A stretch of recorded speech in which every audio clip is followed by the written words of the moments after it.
Hey, good morning. I think you can see on my face it's morning. This is Janaea, and I am recording another co-parenting video. I tried to do this last night in the bedroom, but it just wasn't working out. So I'm here at this rental place. It's July in the summer in North Carolina, and it's quite beautiful. You can see the trees behind me and everything. And I was feeling so peaceful, and I wanted to talk about co-parenting in relation to the first noble truth in Buddhism. We could just get right down to it. The first noble truth talks about suffering, dukkha. Suffering just being not suffering in the way that we U.S. citizens use it most of the time, but suffering in the sense that everything is conditional. Anything that has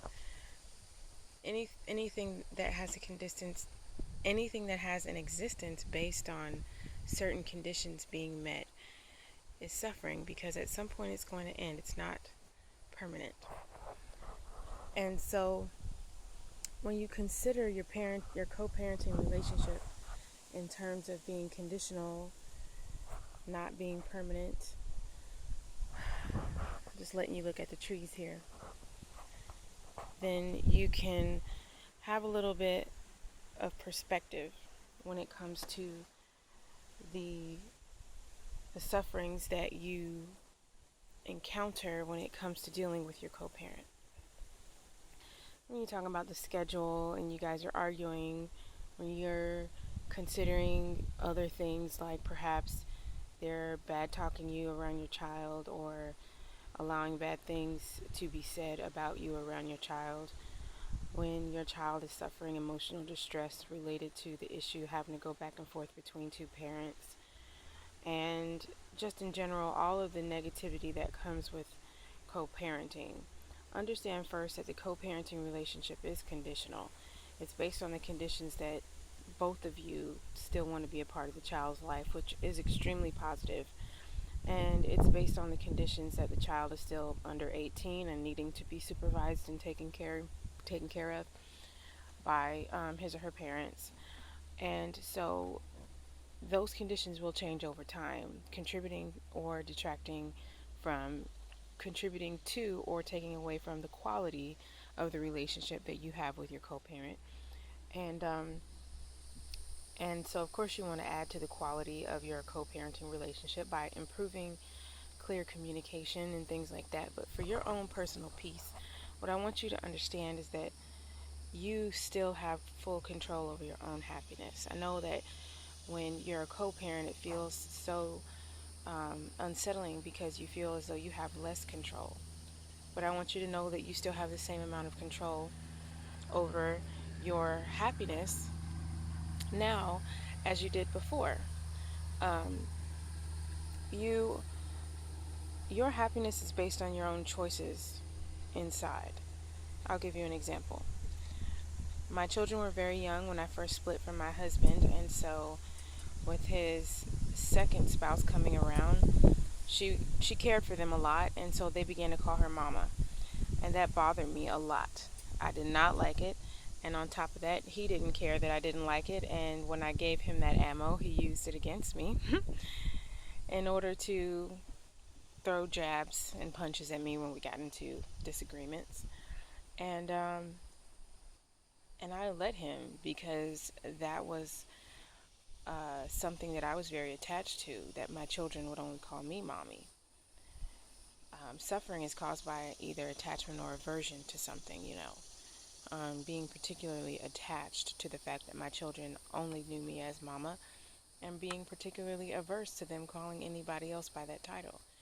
And so when I realized that being their mother was a group of conditions that I always maintained, I gained the confidence and understanding that I was their only mother, no matter what they called some other woman.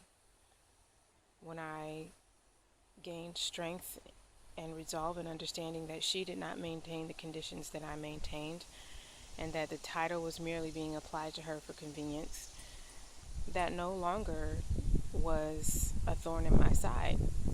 And when I decided it was no longer a thorn in my side, and when I made it very clear to him that it was no longer of any consequence to me, he could no longer use that as a weapon against me. You know, in Christianity they say, no weapon formed against me shall prosper. I like to take that a bit further. No weapon exists against you unless you acknowledge it. And when I no longer acknowledged that weapon, it ceased to exist. It dissipated into the atmosphere. Those conditions disappeared, and that thing disappeared, and therefore it was gone. So don't be particularly attached to or averse to any particular set of conditions being met when it comes to your co-parenting relationship. Be flexible. Now, children definitely need structure and boundaries. But what I'm trying to say to you is, within your own self, don't allow the changes to affect your inner peace and your inner mood. Maintain what keeps your child healthy and work with that other parent. And when you maintain peace and tranquility within yourself, and you maintain that peace in communication with that other parent, then it doesn't matter what happens. When your mood is unswayed, when you are even keel at all times, and when you avoid conversation that is negative, when you avoid insulting the other parent, avoid allowing negativity to flow through you, always being positive toward that other parent, giving them the benefit of the doubt, and treating them with respect, they cannot taunt you anymore. Now, you have some narcissistic people who will always be negative. You still cannot control them. You can only control yourself. You can only control your reaction to the situation. So when it comes to the first noble truth, just remember that you control your mood. You control all of this. And none of it exists unless you say it does within your world, within your spirit. Once you embrace the detachment of attachment, once you embrace the detachment, your mood will be more even. Once you expect to be disappointed, you'll no longer be disappointed, because you'll always get what you expect. So, your peace is yours, and only you can give it away. No one else can take it from you. So, take ownership and watch what you're doing and watch what you're saying, because every moment you are teaching your children how to be. So, do you want to teach them how to be strong, steadfast, even keel, cool, calm, collected, Obama type individuals? Or do you want to teach them how to be easily swayed, easily pushed over, easily agitated? Don't teach them that. I think you know what you want them to know. I think you know how you want them to be.